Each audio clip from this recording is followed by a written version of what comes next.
Guys, tignan nyo tong pinagawa kong deep well. Ayan. Ito, dito kumukuha ng tubig para sa palayan. Pinapaandar namin yung makina, may makina dun. Pero ang kagandahan nito guys, ito mismo. Hindi siya tumitigil sa paglabas ng tubig kahit hindi nakaandar yung makina. Ayan, dire-diretso lang siya guys. Malinis yung nilalabas ng tubig. Kung nasa mataas sana to o kung nasa banda dun, pwedeng di ka na mapagod mag-igid, parang gripo. Kaso nga lang mapupuno ng tubig yung paligid. Ayan, yung tubig. Ayan, galing sa yan dito, madumi yan. Pero itong nilalabas nito, ayan, malinis yan, walang nakaandar na makina dyan guys. Dire-diretso lang yan, hindi yan humihinto, parang gripo.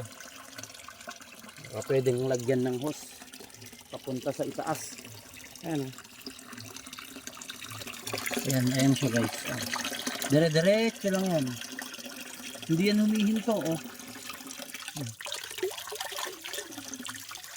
Malinaw yung tubig niya, malinis.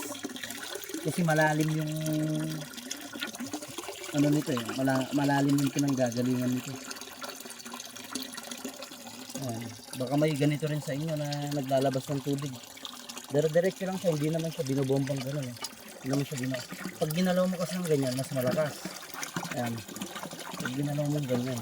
Pero hindi tumitigil matagal na kung ganito. Hindi tumitigil sa pag-agos yung tubig. Ayan. Ay! Ikot. Hindi siya tumitigil sa paglalabas ng tubig. Dire-diretso lang yan. Hanep to, hanep. Ayan.